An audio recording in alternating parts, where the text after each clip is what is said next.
This is part 2 of our videos that go along with Navigating Your Vasculitis Journey guidebook. This is about fierce self-compassion and how it works to help us meet our human needs while living with vasculitis. So self-compassion is often seen as soft and soothing, and this is important. However, it's not the only aspect of self-compassion that can help us to navigate our vasculitis journey. In the guidebook, we discuss the importance of meeting physiological and psychological needs along with being gentle in our self-talk. Fierce self-compassion is the protective, empowering, and boundaried energy of self-compassion. It's the voice that says, "My needs matter. My comfort is important. That activity is too much today. I deserve respect from others, even if they don't totally understand what I'm going through." Fierce self-compassion allows us to advocate for our needs, whether that is at work, school, a medical appointment, or even with our loved ones. It helps us protect our energy, and it can be about saying no to others' demands so that we can say yes to our own needs and preferences.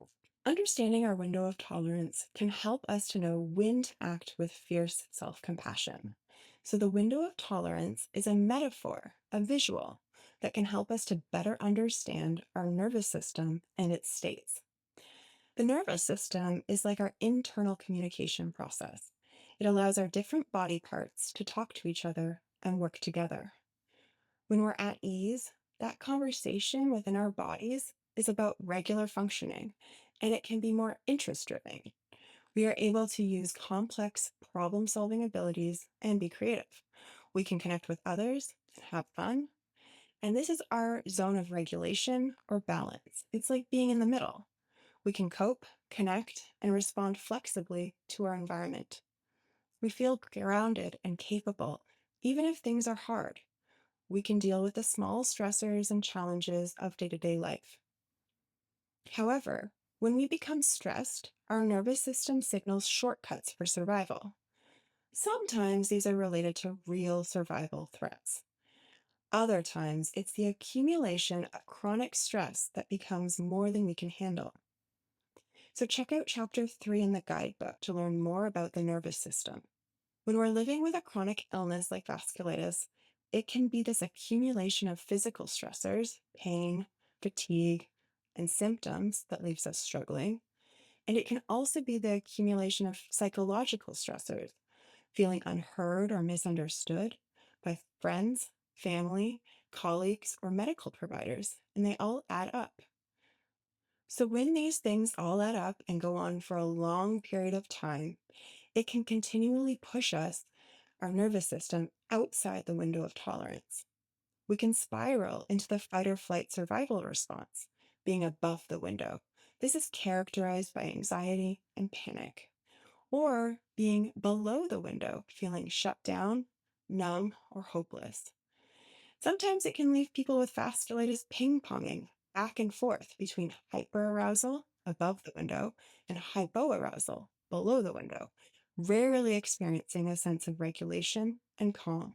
This is where self-compassion can help us. It can show up and help us to gently return to the window of tolerance so that we can make choices that help us manage life. So self-compassion and the window of tolerance work together. Imagine this. You've woke up and you're experiencing a high pain and high fatigue day. You're exhausted, but you have an important work meeting scheduled.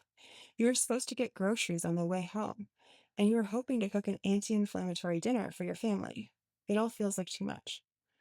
Tender self-compassion happens first. It asks us to notice and acknowledge the sensations and emotions exactly as they are and respond gently. This could mean saying out loud, "This is a really tough day. I'm suffering. I'm worthy of care, and I do not have to push through this day." Fierce self-compassion could add in, "I need to make some hard choices. I can't do everything I was hoping to today. It's not selfish to meet my needs. It's survival." Using the pause and scan or any other short mindful awareness exercise can create some space to ground the nervous system and then choose how to handle the tasks of the day. So after you ground your nervous system, you email your boss and ask to work from home. using one of your protected accommodations, and you complete your important meeting via Zoom. You use the pain meds you've discussed with your care team, and they help a little bit. They allow you to have enough focus to get through your day of work. Since you're at home, you're able to sit more comfortably, take stretch breaks, and lie down at lunch. Instead of going to the grocery store, you use a grocery delivery app. And fortunately, you have some leftovers that will work for dinner. It wasn't the day you'd hoped for, but you get through it.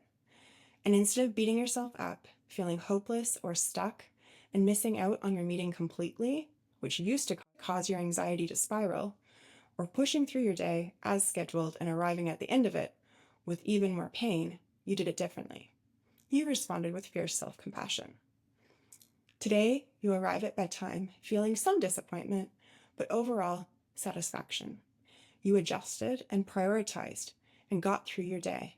Your pain isn't any worse, and you're able to sleep because you're not in the worry spiral that used to happen. Not every day will allow for adjustments. Sometimes we do need to spend the day in bed. But by using self-compassion to meet ourselves where we're at each moment, we are able to respond more effectively and not get caught up in all or nothing thinking. Every time we act from fierce self-compassion, we send a message from our brain to our body. I've got you. I can protect you. We're safe enough and we can figure this out. Each time we honor our physiological and psychological needs, we intentionally enter that nervous system communication loop. We rebuild trust within ourselves, and this can widen the window of tolerance over time. This helps us to face the increased demands that come with living with vasculitis with greater resiliency.